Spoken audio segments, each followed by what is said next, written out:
Hi friends, welcome to UFJ digital academy. UFJ అంటే unlock the first jobs. Friends, మన యొక్క ఛానల్లో defence and paramilitary సంబంధించినటువంటి classes కానీ ఎగ్జామినేషన్ కానీ ఏ విధంగా ప్రిపేర్ కావాలని ఇలా ప్రతిదైతే డిస్కస్ చేస్తాం. అండ్ అప్పుడు అదే విధంగా మనకి ఈసారి నవంబర్ ఫస్ట్ వీక్ లో మనకైతే ఎయిర్ ఫోర్స్ ఎగ్జామినేషన్ అయితే ఉండడం జరిగింది కదా. అయితే ఈ యొక్క ఎయిర్ ఫోర్స్ ఎగ్జామినేషన్ సంబంధించిన దాంట్లో మనకి ఎగ్జామినేషన్ అనేది మనకి ఏ విధంగా రాయాల్సి ఉంటుంది, ఎగ్జామినేషన్ అనేది ప్రీవియస్ కి ఇప్పటికీ మనకి ఎగ్జామినేషన్ స్టాండర్డ్ అనేది ఏమైనా చేంజ్ అయిందా, లేదంటే ఈ యొక్క ఎగ్జామినేషన్ లో అర్థమెటిక్ అంటే మనకి ఎంత వరకు ఆ యొక్క పాత్ర అయితే ఉంటుంది, ఎన్ని మార్క్స్ వస్తాయి, ఆ యొక్క స్టాండర్డ్ అనేది ఏ విధంగా ఉంటుంది, గ్రూప్ ఎక్స్ అయినా గ్రూప్ వై అయినా కానీ ఇలా ప్రతిదీ కూడా అయితే మనం అయితే డిస్కస్ చేద్దాం. అండ్ అదే విధంగా దీని గురించి మనకు క్లారిటీ ఇవ్వడానికి మనకి సీనియర్ ఫ్యాకల్టీ అయినటువంటి ప్రశాంత్ సార్ గారు అయితే మనకి డిఫెన్స్ పట్ల అయితే చాలా ఎక్స్పీరియన్స్ ఉన్నటువంటి వ్యక్తి అనమాట.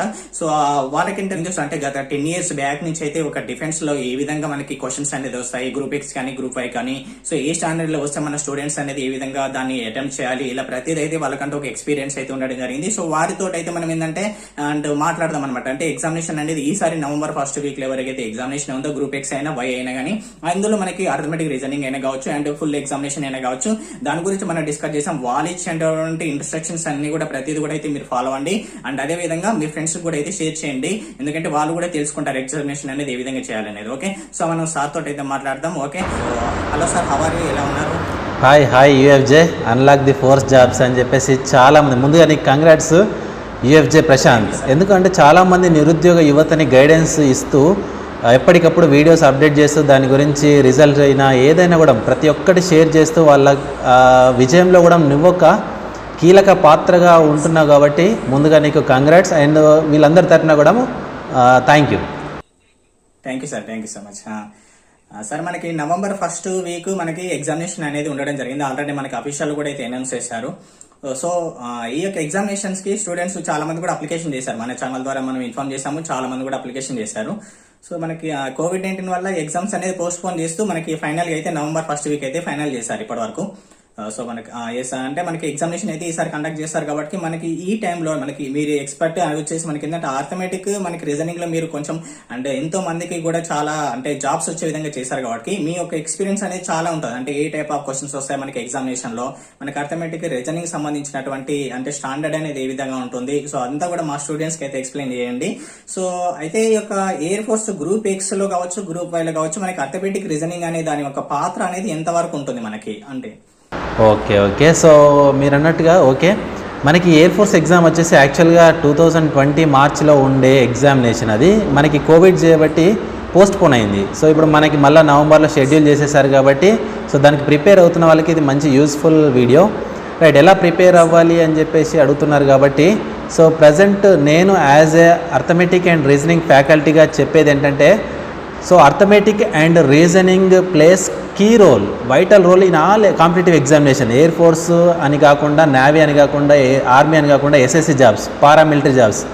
సో ఇవన్నిటికీ ఎయిర్ ఫోర్స్ అనే కాకుండా ప్రతి ఒక్క ఎగ్జామినేషన్కి అర్థమెటిక్ అండ్ రీజనింగ్ అనేది మంచి కీ రోల్ ప్లే చేస్తుంది. మీరు అర్థమెటిక్ రీజనింగ్ కనుక పర్ఫెక్ట్ ఉంటే ఖచ్చితంగా అన్ని జాబ్లో ఈజీగా గెట్ ఆన్ కావచ్చు, మార్క్స్ గెయిన్ చేయొచ్చు. సో అలాగే ఇప్పుడు ప్రజెంట్ మనం ఎయిర్ ఫోర్స్ గురించి మాట్లాడుతున్నాం కాబట్టి సో మన ఎయిర్ ఫోర్స్లో వచ్చేసి కూడా మనకి గ్రూప్ వై ఎగ్జామినేషన్లో మ్యాక్సిమం 50 క్వశ్చన్స్లో 20 క్వశ్చన్స్ అర్థమెటిక్ రీజనింగ్ క్వశ్చన్సే ఉంటాయి.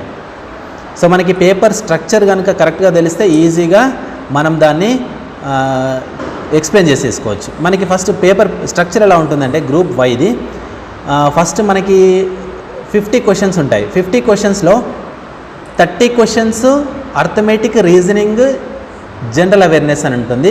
ఒక 20 క్వశ్చన్స్ వచ్చేసి ఇంగ్లీష్ ఉంటుంది. ఓకేనా? సో ఈ రాగా అని చెప్పేసి ఉంటుంది.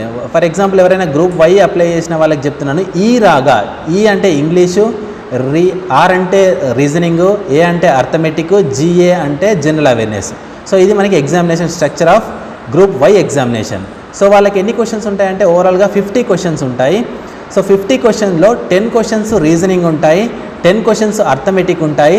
నెక్స్ట్ జీకే వచ్చేసి 10 క్వశ్చన్స్, 30 క్వశ్చన్స్ అయిపోయాయి. ఇంకొక 20 క్వశ్చన్స్ వచ్చేసి ఇంగ్లీష్ ఉంటాయి. ఓకేనా? సో ఇది మనకి పేపర్ స్ట్రక్చరు.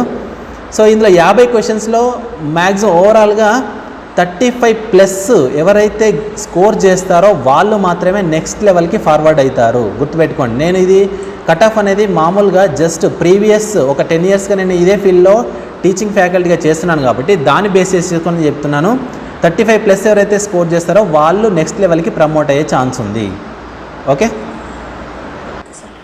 సార్, మరి ఈ యొక్క అంటే గ్రూప్ 5లో కట్ ఆఫ్ అనేది దాని గురించి మనం ఆల్రెడీ ఒక వీడియో కూడా అయితే చేసాము. మీకు ఇంకేమైనా డౌట్ ఉన్నా కానీ డిస్క్రిప్షన్లో వీడియో ఇస్తాను, అక్కడ చూడొచ్చు మీరు. అంటే ఈ యొక్క గ్రూప్ ఎక్స్ కనుక చూసుకుంటే సార్, మనకి గ్రూప్ ఎక్స్లో మనకి యొక్క అర్థమెటిక్ రీజనింగ్ అనేది మనకి ఎంతవరకు ఉంటుంది, అంటే ఆ స్టాండర్డ్ అనేది కూడా ఏ విధంగా ఉంటుంది మనకి group X? Okay, group X paper structure వచ్చేసి ఫస్ట్ ఆఫ్ ఆల్ 70 క్వశ్చన్స్ ఉంటాయి. మొత్తం ఓవరాల్గా 70 క్వశ్చన్స్ ఉంటాయి, 70 క్వశ్చన్లు ఉంటాయి. సో అందులో ఎంపీఈ మ్యాథ్స్, ఫిజిక్స్, ఇంగ్లీషు ఈ 3 పార్ట్స్ మాత్రమే ఉంటాయి. So maths 25 questions, physics 25 questions, English 20 questions, ఓవరాల్గా 70 క్వశ్చన్స్ ఉంటాయి. సో అందులో మనకి అర్థమెటిక్ రీజనింగ్ వచ్చే ఛాన్స్ కూడా ఉంది. ఎందుకు అంటే రీజనింగ్ అండ్ అర్థమెటిక్ వచ్చేసి మ్యాథ్స్లో ఇంక్లూడ్ చేసి ఇచ్చే ఛాన్స్ ఉంది. ప్రీవియస్గా అట్లా కూడా ఇచ్చారు కాబట్టి చెప్తున్నాను. సో ఇలా ఎన్ని క్వశ్చన్స్ వచ్చే ఛాన్స్ ఉందంటే ఓవరాల్గా ఒక 4-5 క్వశ్చన్స్ అయితే వచ్చే ఛాన్స్ ఉంది. ఆ 25లో 4 to 5 questions reasoning and arithmetic questions వచ్చే ఛాన్స్ ఉంది. సార్, మరి ఏ కోర్సులో గ్రూప్ ఎక్స్ వై రాసే వరకు ఇంగ్లీష్ అనేది కామన్గా ఉంటుంది. 2 అప్లికేషన్ చేసిన వారు ఉంటారు కదా, ఎంపీసీ చేసినా కానీ ఇంటర్మీడియట్లో, లేదంటే కొంతమంది డిప్లొమాగా చేసిన వారు కూడా గ్రూప్ ఎక్స్కి ఎలిజిబుల్ అవుతారు ఓన్లీ వాళ్ళు. అయితే గ్రూప్ ఎక్స్ వై ఎగ్జామినేషన్ అయితే ఉంటుంది మనకి. ఈ యొక్క ఎగ్జామినేషన్ ఎక్స్ వైకి సంబంధించి ఇంగ్లీష్ అనేది అండ్ మనకి రెండిట్లో కామన్గా ఉంటుంది. ఒక ఇంగ్లీష్ అనేది మనకి కట్ ఆఫ్ పరంగా చూస్తే, సబ్జెక్ట్ వైజ్ కట్ ఆఫ్ పరంగా చూస్తే మనకి ఓకే ఇంగ్లీష్లో తక్కువ వస్తే మొత్తం కూడా వెయిట్లో ఎక్కువ వచ్చినా కానీ మనకి అంటే యాక్సెప్ట్ చేయరు మనకి. ఓకే, ఈ సబ్జెక్ట్ వైజ్ కట్ ఆఫ్ అనేది మనకి ఏ విధంగా వస్తే బెటర్ అంటారు మనకి? సో కంపల్సరీగా ఈచ్ సబ్జెక్ట్లో కంపల్సరీ మినిమం స్కోర్ మెయింటైన్ చేయాలి. ఎయిర్ ఫోర్స్ ఎగ్జామినేషన్లో వచ్చేసి కంపల్సరీగా ఇంగ్లీష్లో కంపల్సరీ 50% స్కోర్ చేయాలి. ఫర్ ఎగ్జాంపుల్ ఇంగ్లీష్ 20 క్వశ్చన్స్ ఉన్నాయి కదా, మనకి 10 మినిమం కట్ ఆఫ్ ఉంటుంది. ప్రతిసారి 10కి అయితే బిలో ఎప్పుడు కూడా కట్ ఆఫ్ లేదు. సో ఒక్కోసారి 12 ఉండొచ్చు, ఒక్కోసారి ఈ పేపర్ స్ట్రక్చర్ని బట్టి వాళ్ళ కాంపిటీషన్ బట్టి వాళ్ళు పెంచే ఛాన్స్ కూడా ఉంటుంది. మినిమం అయితే 10 అయితే స్కోర్ చేయాలి ఈచ్ సబ్జెక్ట్లో. అంటే సబ్జెక్ట్ వైజ్ ఇంగ్లీష్ గురించి చెప్తున్నాను. నెక్స్ట్ ఈ మన సబ్జెక్ట్ వైజ్కి వచ్చేసరికి కంపల్సరీ మనకి గ్రూప్ వై తీసుకున్నాం అనుకోండి, గ్రూప్ వైలో మనకి ఇంగ్లీష్లో 10 స్కోర్ చేసిన తర్వాత మిగిలిన 30 క్వశ్చన్స్ ఉంటాయి కదా, రీజనింగ్, అర్థమెటిక్, జీకే ఈ 3 కలిపి కంపల్సరీగా 30 క్వశ్చన్స్లో మినిమం 50% స్కోర్ చేయాలి. మళ్ళీ అంటే 15 మార్క్స్ కంపల్సరీగా స్కోర్ చేయాలి. సో అలా కాదు, నేను కొంతమంది అనుకుంటారు నేను మొత్తము reasoning, arithmetic and GK perfect, నేను 30 అందులోనే స్కోర్ చేసి ఒక ఇంగ్లీష్లో 5 మాత్రమే స్కోర్ చేస్తాను, 35 వచ్చేస్తున్నాయి, నేను క్వాలిఫై అవుతాను అని చెప్పేసి అనుకుంటే మాత్రం చాలా పొరపాటు. ఎందుకంటే మినిమం కట్ ఆఫ్ కంపల్సరీగా మెయింటైన్ చేయాలి. అది మాత్రం చాలామంది ఒకే సబ్జెక్ట్, కొంతమంది మ్యాథ్స్లో మంచి జెమ్లు ఉంటారు. సో వాళ్ళు ఏం చేస్తారు, మ్యాథ్స్లో 25కి 25 స్కోర్ చేస్తారు, ఫిజిక్స్లో 25కి 20 స్కోర్ చేస్తారు, ఓవరాల్గా 45 వచ్చేసాయి. మనం ఇంతకుముందు చెప్పినట్టుగా 70కి 45 వస్తే నెక్స్ట్ లెవెల్కి వెళ్తామని చెప్పేసి అన్నాము. సో వీళ్ళు 25+20 45 వచ్చేసాయి అని చెప్పేసి నెక్స్ట్ లెవెల్కి ఫార్వర్డ్ అవుతారంటే అవ్వరు. ఎందుకు? ఇంగ్లీష్లో నువ్వు మినిమం స్కోర్ చేయలేదు. అంటే అన్ని సబ్జెక్టుల మీద గ్రిప్ ఉంటేనే ఈ ఎగ్జామినేషన్ మనము ఫార్వర్డ్ అవ్వగలుగుతాం. సో అందుకని చెప్పేసి అన్ని సబ్జెక్టులు ఇంపార్టెంటే. ఓకే, చూసారు కదా మనకి. అంటే ఈ యొక్క కట్ ఆఫ్ పరంగా చూసుకుంటే మనకి సబ్జెక్ట్ వైజ్ కట్ ఆఫ్ ఉంటుంది, ఓవరాల్ కట్ ఆఫ్ ఉంటుంది. కాబట్టి మనం ఏంటంటే subject each and every subject మీద మనం ఫోకస్ చేయాలి. ఓకే, అండ్ సార్ మరి ఇప్పుడు మనకి ఎగ్జామినేషన్కి వెళ్తాం కదా, ఈ యొక్క ఎగ్జామినేషన్ హాల్లో మనకి క్యాండిడేట్ ఏమనుకుంటారంటే ఎగ్జామినేషన్ రాసేటప్పుడు ఒక్కొక్కరి మైండ్ అనేది ఒక విధంగా ఉంటుంది మనకి. సో ఇక ఎగ్జామినేషన్లో మనకి ఏంటంటే ఏ విధంగా ఫస్ట్ ఏ యొక్క సబ్జెక్ట్ అటెంప్ట్ చేస్తే బెటర్గా ఉంటుంది, గ్రూప్ ఎక్స్ అయినా గ్రూప్ వై అయినా ఫస్ట్ ఏది చూస్ చేసుకుంటే బెటర్గా ఉంటుంది అంటారు ఇక్కడ ఎగ్జామినేషన్ హాల్లో? సో అలా చెప్పాలి అంటే ఒక్కొక్క క్యాండిడేట్కి ఒక్కొక్క సబ్జెక్ట్ ఈజీగా ఉంటుంది. సో ఫర్ ఎగ్జాంపుల్ కొంతమంది మ్యాథ్స్ ఈజీ ఉంది అనుకోండి, సో వాళ్ళు మ్యాథ్స్ ట్రై చేయొచ్చు. అంటే వాళ్ళ క్యాండిడేట్ బేస్ చేసుకొని చేయాలి, కాకపోతే అన్ని సబ్జెక్టుల మీద సేమ్ ఫోకస్ చేయాలి. సో అలా అని చెప్పేసి వాళ్ళ ఇష్టము, వాళ్ళ క్యాండిడేట్ ఇష్టం బేస్ చేసుకొని ఏ సబ్జెక్ట్ అయినా చేసుకోవచ్చు. కాకపోతే ఏంటంటే అన్ని సబ్జెక్టులను మినిమం మెయింటైన్ చేసుకుంటూ వెళ్ళాలి. మ్యాథ్స్ వచ్చుగా అని చెప్పేసి అదే మ్యాథ్స్ని పట్టుకొని చేస్తూ ఉంటే మాత్రం టైం వేస్ట్ చేయొద్దు. కంపల్సరీగా మినిమం స్కోరు ఓకే, మ్యాథ్స్లో 25కి 15 క్వశ్చన్స్ అటెంప్ట్ చేసాము, ఓకే సైడ్ పెట్టేసేయాలి. నెక్స్ట్ లెవెల్ ఫిజిక్స్కి వెళ్ళిపోవాలి. సో అందులో మళ్ళీ ఒక 10-15 క్వశ్చన్స్ అటెంప్ట్ చేయాలి. నెక్స్ట్ తర్వాత మళ్ళీ ఇంగ్లీష్కి రావాలి. సో నెక్స్ట్ మళ్ళీ సో అలా ఈచ్ అండ్ ఎవ్రీ సబ్జెక్ట్కి కొంత టైం స్పెసిఫై చేసుకోవాలి. సార్ మీరు అర్థమెటిక్ అండ్ రీజనింగ్లో వీటన్నిటిలో కూడా ఏంటంటే మీరు ఎంతోమంది స్టూడెంట్స్ అయితే గెటిన్ విధంగా అయితే చేసే ఉంటారు కదా. సో అయితే మనకి ఈ యొక్క అర్థమెటిక్ రీజనింగ్లో మనకి ఏ టాపిక్స్ నుంచి రావడానికి ఛాన్స్ ఉంటుంది అనమాట? క్వశ్చన్స్ అనేది ఎక్స్ అయినా వై అయినా కానీ ఏ టాపిక్స్ నుంచి అయితే రావడానికి ఛాన్స్ ఉంటుంది మనకి ఎగ్జామినేషన్ హాల్లో? Okay, as an arithmetic and reasoning ఫ్యాకల్టీగా 10 ఇయర్స్గా ఇదే డిఫెన్స్ ఫీల్డ్లో చేస్తున్నాను కాబట్టి సో వాళ్ళ క్వశ్చన్స్ ఎక్కడి నుండి వస్తాయని చెప్పేసి మ్యాక్సిమం తీసుకుంటే కనుక మ్యాక్సిమం టాపిక్స్ వచ్చేసి మనకి అర్థమెటిక్లో కంపల్సరీగా ఒకటి సింప్లిఫికేషన్ క్వశ్చన్ అయితే 100% వస్తుంది ప్రతిసారి. Each and every examination, air force ఎగ్జామినేషన్లో ఒకటి సింప్లిఫికేషన్ క్వశ్చన్ అంటే బాడ్మాస్ రూల్ బేస్ చేసుకొని క్వశ్చన్ వస్తుంది. ఒకటి ఎల్సిఎం హెచ్సిఎఫ్ టాపిక్ వచ్చేసి ఒకటి, యావరేజెస్ ఒకటి, నెక్స్ట్ పర్సంటేజెస్ ఒకటి, నెక్స్ట్ రేషియో అండ్ ప్రపోర్షన్ ఒకటి, next simple and compound interest నుండి ఒకటి, నెక్స్ట్ ప్రాఫిట్ అండ్ లాస్ నుండి ఒకటి, నెక్స్ట్ వచ్చేసి time and work, time and distance నుండి ఒకటైతే నెక్స్ట్ వచ్చే ఛాన్స్ ఉంది. ఇంకోటి కంపల్సరీగా ఏరియాస్ నుంచి అయితే ఒక క్వశ్చన్, 1 లేదా 2 క్వశ్చన్స్ వచ్చే ఛాన్స్ ఉన్నాయి. సో కంపల్సరీగా అర్థమెటిక్ నుంచి వెళ్ళి 10 క్వశ్చన్స్ కవర్ చేస్తారు. సో నెక్స్ట్ వచ్చేసి రీజనింగ్కి వస్తే కనుక బిఫోర్ 2016 ఏముంటుండే అంటే మనకి ఆఫ్లైన్ పేపర్ ఉండు. సో ఇప్పుడు మొత్తం ఆన్లైన్ అయిపోయింది మనకి. సో ఆఫ్లైన్ పేపర్లో మనకి ఏమి ఇస్తుండే అంటే డయాగ్రామెటికల్ క్వశ్చన్స్ ఇస్తుండే, నాన్ వర్బల్ రీజనింగ్ ఇస్తుండే. సో అప్పుడు ఏంటంటే డయాగ్రామెటికల్ క్వశ్చన్స్ ఇస్తుండే. ఇప్పుడు మనకి ఆన్లైన్ ఎగ్జామ్, సిస్టంలో కంప్యూటర్లో ఎగ్జామ్ కాబట్టి సో అవి కొంచెం తగ్గించేశాడు ఇప్పుడు. సో ఓన్లీ మనకి టాపిక్స్ వచ్చేసి ఏమొస్తున్నాయంటే రీజనింగ్లో number series and letter series ఒకటి వస్తుంది కంపల్సరీగా, నంబర్ అనాలజీ, లెటర్ అనాలజీ ఒకటి వస్తుంది, కోడింగ్ డీకోడింగ్ ఒకటి, క్లాక్స్ అండ్ క్యాలెండర్ ఒకటి, నెక్స్ట్ వచ్చేసి మనకి నంబర్ ర్యాంకింగ్ ఒకటి, సో ర్యాంకింగ్ నుంచి ఒకటి. సో ఇలా క్వశ్చన్స్ వస్తూ ఉంటాయి అన్నమాట. మరి ఎగ్జామినేషన్కి వెళ్ళేటప్పుడు కొత్త వాళ్ళు కూడా అయితే అప్లికేషన్ అయితే చేస్తుంటారు. ఈచ్ అండ్ ఎవ్రీ టైం కూడా అయితే కొత్త వాళ్ళు అప్లికేషన్ చేస్తుంటారు. సో వాళ్ళకైతే ఒక ఐడియా అయితే ఉండదు. సో మన ద్వారా మనం గైడెన్స్ ఇస్తే అయితే వాళ్ళకి ఒక ఐడియా అయితే ఉంటుంది. సో కొత్తగా వెళ్ళే వారికి మనం అంటే ఏ విధంగా వెళ్ళాలి, వాళ్ళ ఒక ఇన్స్ట్రక్షన్స్ అంటే ఏ విధంగా ఇన్స్ట్రక్షన్ తీసుకొని వాళ్ళు వెళ్తే కొంచెం తొందరగా వాళ్ళకి ఎటువంటి ఇబ్బంది కూడా ఉండకుండా ఉంటుంది ఎగ్జామినేషన్ హాల్ దగ్గర కావచ్చు, ఎగ్జామ్ లోపల కావచ్చు మనకి. ఓకే. సో ఎగ్జామినేషన్కి ఫస్ట్ టైం కనుక వెళ్ళేవారైతే సో ఆన్లైన్ ఎగ్జామ్ కాబట్టి మీరు ఎటువంటి పెన్ను కానీ పేపర్ కానీ తీసుకెళ్లాల్సిన అవసరం లేదు. మొత్తం వాళ్ళే అక్కడే ప్రొవైడ్ చేస్తారు. ఒక examination hall ticket and Aadhaar card original and xerox తీసుకెళ్తే సరిపోతుంది. ఓకేనా. సో అక్కడికి వెళ్ళిన తర్వాత వాళ్ళే కంప్యూటర్ సిస్టమ్ టేబుల్ ముందు మీకు ఒక ప్యాడ్ అండ్ ఒక rough sheet paper and pen provide చేస్తారు వాళ్ళే. సో మీరు రఫ్ వర్క్ చేసుకోవడానికి అనమాట. సో ఎగ్జామినేషన్లో మీరు దాన్ని బేస్ చేసుకొని ఇక్కడ మ్యాథ్స్ క్వశ్చన్ ఉందనుకోండి ఫర్ ఎగ్జాంపుల్, మనం చేయకుండా చెప్పలేం కదా, డైరెక్ట్గా అటెంప్ట్ చేయలేం జీకే లాగా. సో అదంతా రఫ్ షీట్లో ప్రాక్టీస్ చేసి ఆన్సర్ వచ్చిన తర్వాత అందులో టిక్ పెట్టేసేయాలి. సో ఇంకోటి ఏంటంటే ఎగ్జామినేషన్లో అటెంప్ట్ చేసే ముందు ఒకటి రాని క్వశ్చన్స్ ఎప్పుడు కూడా టచ్ చేయొద్దు. ఎందుకంటే there will be a negative marking. So 0.25 negative marking ఉంది కాబట్టి ఒక క్వశ్చన్ కరెక్ట్గా తెలిస్తేనే అటెంప్ట్ చేయాలి. లేదు అనవసరం రాదు అంటే మాత్రం దాన్ని అటెంప్ట్ చేయకుండా ఉంటేనే బెటర్. సార్ అంటే మనకి ఈసారి అదేవిధంగా స్టూడెంట్స్ ఎవరు ఉన్నా కానీ ఈసారి COVID-19 కాబట్టి మన ఖచ్చితంగా అయితే ఒక మాస్క్ అండ్ శానిటైజర్ కూడా అయితే తీసుకువెళ్లాల్సి వస్తుంది అనమాట. ఇది మనకి ఈసారి ఓకే, ప్రతిసారి ఇలా కాదు. సో ఇన్స్ట్రక్షన్ లో ఇది ఒక పార్ట్ అనమాట. ఓకే. అండ్ నెక్స్ట్ వచ్చేసి సార్ ఈ యొక్క ఎగ్జామినేషన్ దగ్గర కావచ్చు, అంటే స్టూడెంట్స్ ఇంటి దగ్గర ఉండి ప్రిపేర్ అవుతున్నారు చాలా మంది కూడా మనకి ఈ టైంలో. అయితే ఇంటి దగ్గర ఉండి ప్రిపేర్ అయ్యే వాళ్ళకి ఏ విధంగా ప్రిపేర్ అవుతే బెటర్ అంటారు? ఇప్పటి నుంచి నాకు తెలిసి ఒక 1 month ఉంటుంది అనమాట, ఎగ్జాక్ట్లీ 1 month వరకు అయితే ఉంటుంది అనమాట. అంటే ఇంటి దగ్గర ఉండే ప్రిపేర్ వారికి ఏ విధంగా మనం ప్రిపేర్ అయితే బెటర్ గా అంటారు? ఇంటి దగ్గర ఓకే బుక్స్ ఇంటి దగ్గర ప్రిపేర్ అయ్యే వాళ్ళు చాలామంది కోచింగ్ సెంటర్లకు వెళ్ళకుండా, ఇప్పుడు కోవిడ్ చేయబట్టి ఎక్కడ కూడా కోచింగ్ సెంటర్లు కూడా లేవు ఆంధ్రప్రదేశ్ తెలుగు రాష్ట్రాల్లో కూడా. సో ఇంటి దగ్గర నుండే చాలామంది ప్రిపేర్ అవుతున్నారు. సో ప్రిపేర్ అయ్యే వాళ్ళు ఏం చేస్తారు అంటే ఇప్పటివరకు ఒక సబ్జెక్ట్ వైజ్గా ప్రిపేర్ అయిన వాళ్ళు ఏం చేస్తారు అంటే ఇప్పటి నుండి కంపల్సరీగా పేపర్స్ ప్రాక్టీస్ చేయాలి.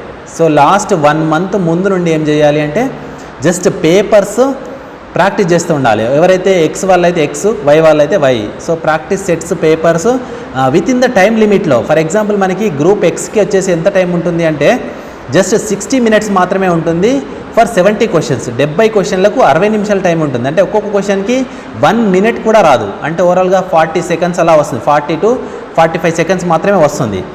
సో దాన్ని బేస్ చేసుకొని ఏం చేస్తున్నామంటే మనం ఏ క్వశ్చన్ అయినా 40 to 45 seconds లోపలనే ట్యాకిల్ అంటే చేస్తున్నామా లేదా అని చూసుకోవాలి. ఎన్ని క్వశ్చన్స్ చేస్తున్నాము అన్నట్టుగా బాగా ప్రాక్టీస్ చేయాలి. సో గ్రూప్ వై వాళ్ళైనా సేమ్ యాజ్ ఇట్ ఈస్గా గ్రూప్ వై వాళ్ళకి ఎంత ఉంటుంది, క్వశ్చన్స్ వచ్చేసి 50 క్వశ్చన్స్ ఉంటాయి, టైం వచ్చేసి జస్ట్ 45 మినిట్స్ మాత్రమే టైం ఉంటుంది. సో ఆ 45 మినిట్స్ టైంలోనే మనము అన్ని క్వశ్చన్స్ అటెంప్ట్ చేయాలి. సో అంటే మనం ఏంటంటే మన స్పీడ్ ఇంక్రీజ్ చేసుకోవాలి, స్పీడ్ ఇంప్రూవ్మెంట్ చేసుకోవాలి. అంటే కంపల్సరీగా ఎక్కువగా ప్రాక్టీస్ చేయాలి. సో ప్రాక్టీస్ చేయడానికి బెస్ట్ బుక్స్ అంటే మనకి ఇప్పుడు ప్రజెంట్ మార్కెట్లో అరిహాంత్ సిరీస్ అని కొంచెం స్టాండర్డ్ ఉంటుంది. ప్రజెంట్ సిచ్యువేషన్లో అయితే Arihant ARIHANTH Arihant series practice sets తెచ్చుకొని ప్రాక్టీస్ చేస్తూ ఉండండి, కొంచెం బెటర్ ఉంటుంది. సో ఏం బేసిక్స్ తెలియని వాళ్ళు SK సిరీస్ సంథింగ్ అవి ప్రాక్టీస్ చేసుకున్నా పర్లేదు. సో బేసిక్స్ వాళ్ళ వరకు మాత్రమే అది. సో అది ఎగ్జామినేషన్ పాయింట్ ఆఫ్ వ్యూలో ఎక్కువ పనిచేయదు. సో బేసిక్ నాలెడ్జ్ కావాలంటే SK సిరీస్ బుక్ ప్రాక్టీస్ చేయండి. దాని తర్వాత అరిహాంత్ సిరీస్ అయితే పర్ఫెక్ట్గా ఉంటుంది మనకి. ఓకే ఫ్రెండ్స్, నేను ఆల్రెడీ కూడా బుక్స్ గురించి కూడా సార్ చెప్పినట్టు అరిహంత్ పబ్లికేషన్స్ అయితే నేను ఆల్రెడీ మీకు రిఫర్ చేశాను. సో బుక్ లింక్ ఏదైతే ఆ బుక్స్ కావాలనుకుంటే డిస్క్రిప్షన్లో లింక్ ఇచ్చేస్తాను. మీరు ఆ వీడియో చూసి దాని గురించి మొత్తం కూడా తెలుసుకొని అయితే మీరు తీసుకోవాలనుకుంటే తీసుకోవచ్చు. ఓకే. అండ్ సార్ నెక్స్ట్ వచ్చేసి మనకి ఈ యొక్క ఎయిర్ ఫోర్స్ ఎగ్జామినేషన్ ప్రిపేర్ అయ్యే వాళ్ళు ప్రతి ఒక్కరు కూడా మనకి ఏంటంటే ఎగ్జామినేషన్ హాల్కి అయితే వెళ్తుంటారు. సో అక్కడ ఏంటంటే చాలా మంది కూడా అయితే భయపడుతుంటారు. ఎగ్జామినేషన్లో ఫస్ట్ టైం రాస్తున్నాం కదా అని ఒక ఫియర్ అయితే ఉంటుంది వాళ్ళకి. అంటే ఆన్లైన్ ఎగ్జామినేషన్ కదా, అంటే ఆఫ్లైన్ అయితే వీళ్ళు ఏంటంటే ప్రాక్టీస్ చేసే టైంలో కావచ్చు, ఇప్పుడు చూసుకుంటే ఇక్కడ ఇన్స్టిట్యూట్ అయినా ఏదైనా కావచ్చు, వీళ్ళకి ఏంటంటే మొత్తం ఆఫ్లైన్లో ఉంటుంది. సో ఆన్లైన్ ఎగ్జామినేషన్కి వెళ్ళిన తర్వాత మనకి వీళ్ళకంటే ఒక అవేర్నెస్ అనేది ఉండదు. సో దాన్ని ఏ విధంగా ఫేస్ చేయొచ్చు అని అంటారు మనం? సో పెద్దగా భయం లేదు. ఇప్పుడు ఉన్న సిచ్యువేషన్, ఇప్పుడున్న ప్రజెంట్ జనరేషన్ వాళ్ళు పెద్దగా భయపడాల్సిన అవసరం లేదు. ఎందుకంటే మనకి ఫోన్లలో చాలామంది PUBG లాంటి పెద్ద పెద్ద గేమ్సే ఆడుతున్నారు కాబట్టి పెద్దగా ఏం వాళ్ళకి అనిపించదు. ఎందుకంటే స్క్రీన్ పైన క్వశ్చన్స్ డిస్ప్లే అవుతూ ఉంటాయి, జస్ట్ మనము టిక్ పెట్టేసి నెక్స్ట్ క్వశ్చన్కి వెళ్ళిపోవడమే ఉంటుంది. సో మీరు అంతగా భయపడాల్సిన అవసరం లేదు. ఫస్ట్ మీకు ఎగ్జామినేషన్ హాల్లోకి వెళ్ళిన తర్వాత hall ticket number, user name enter చేసి లాగిన్ చేసే బాధ్యత వాళ్ళ ఎగ్జామినేషన్ అక్కడ ఉంటారు కదా మనకి, వాళ్ళు చూసుకుంటారు. ఎగ్జామినేషన్ స్టార్ట్ అయిన తర్వాత వాళ్ళు సైడ్కి నిలబడతారు. ఏదైనా ప్రాబ్లం వస్తే చెప్పమని చెప్పేసి సైడ్కి ఉంటారు. సో మనకి ఎగ్జామినేషన్లో ఏ ప్రాబ్లం వచ్చినా వాళ్ళు చూసుకుంటారు, ఏం కాదు. కాకపోతే మనకి ఏంటంటే మనము ఎగ్జామినేషన్ పాయింట్ ఆఫ్ వ్యూలో టైం వేస్ట్ చేయకుండా క్వశ్చన్స్ అటెంప్ట్ చేసేంతగా మనం చూసుకోవాలి, మనది బాధ్యత. ఓకేనా. ఏదైనా స్ట్రక్ అయితే వాళ్ళు ఇమీడియట్గా అక్కడ హెల్పింగ్ టీం ఉంటుంది. సో వాళ్ళని కాల్ చేస్తే వచ్చేసి మళ్ళీ మీకు ఆటోమేటిక్గా సెట్ చేసి ఇచ్చేస్తారు. సో ఫ్రెండ్స్ చూస్తారు కదా, సో మనకి ఈ యొక్క ఎయిర్ ఫోర్స్ సంబంధించినటువంటి గ్రూప్ XY అనేది మనకి నవంబర్ 1st వీక్లో అయితే ఉండడం జరిగింది. దాని గురించి అయితే మనకైతే మన యొక్క డిజిటల్ అకాడమీలో అయినా కానీ EFG ఛానల్ కానీ ఎప్పటికీ కూడా అప్డేట్స్ అనేది ఇస్తూ మీకు అయితే గైడెన్స్ అనేది చేస్తున్నాం. సో చూసారు కదా, సో సార్ అయితే మన కోసం అయితే చాలా టైం స్పెండ్ చేసి అయితే మనకైతే ఒక అమూల్యమైనటువంటి టైం అయితే కేటాయించారనమాట. సో అందరికీ అంటే మీ తరపున, మీరు చెప్పలేకపోయినా మీ తరపున, అదేవిధంగా నా తరపున EFG ఛానల్ నుండి, EFG డిజిటల్ అకాడమీ ఛానల్ నుండి సార్కి థ్యాంక్ యూ చెప్తున్నాను. So thank you sir, thank you very so much మీరు మా కోసం ఈ టైంని కేటాయించినందుకు. అలాగే అండ్ సార్ చెప్పినటువంటి ప్రతి ఒక్క టిప్స్ కూడా అయితే మీరు ఫాలో అవ్వండి. ఎక్కడ కూడా భయపడాల్సిన అవసరం అయితే ఏం లేదు. సో కట్ ఆఫ్ అయినా కానీ ఇలా ప్రతి దాని గురించి అయితే మనమైతే చెప్తున్నాం కదా. సో ఇలాంటి అంటే ఇంకా ఎన్నో అంటే ఎయిర్ ఫోర్స్ గ్రూప్ XY అనే కాదు, మనకి ఇంకా నేవీ వస్తాయి, అదేవిధంగా ఆర్మీ వస్తాయి, ఇంకా చాలా వస్తాయి. ప్రతి దాంట్లో కూడా మీకు అందరికి కూడా అవేర్నెస్ అనేది తీసుకొచ్చే విధంగా మనమైతే ఎప్పటికీ కూడా అయితే మీకు ఇలానే వీడియోస్ అయితే చేస్తూ ఉంటాము. సో ఇటువంటి వీడియోస్ని ప్రతిదీ కూడా ఏంటంటే మీ యొక్క ఫ్రెండ్స్ తోటి అయితే షేర్ చేయండి. అండ్ అదేవిధంగా మనకి సార్కి సంబంధించినటువంటి ఛానల్ కూడా అయితే ఉండడం జరిగింది. ఛానల్ లింక్ డిస్క్రిప్షన్లో ఇచ్చేస్తాను. సో ఆ యొక్క ఛానల్ కూడా ఫాలో అవ్వండి. అక్కడైతే మీకైతే మ్యాథమెటికల్ టిప్స్ కూడా అయితే వస్తుంటాయి అనమాట. సో అవి కూడా అయితే మీరైతే ఫాలో అవ్వండి, చాలా అద్భుతంగా అయితే ఉండడం జరుగుతుంది. So thank you friends, thank for watching, all the best. Okay thank you EFJ. So ఎవరైతే ఎగ్జామినేషన్స్కి ప్రిపేర్ అవుతున్నారో వాళ్ళందరికీ ఆల్ ది బెస్ట్, బాగా ప్రిపేర్ అవ్వండి. సో EFJ ఏదైనా డౌట్స్ ఉంటే EFJ ఛానల్ని మీరు మంచిగా ఫాలో అవుతుండండి. ఏదైనా డౌట్లు ఉన్నా కూడా కామెంట్స్లో రాయండి, కంపల్సరీగా మీకు ఏదైనా సొల్యూషన్ కూడా ఇచ్చే ఛాన్స్ అయితే 100% ఉంటుంది. ఓకేనా. సో అందరికీ ఆల్ ద బెస్ట్.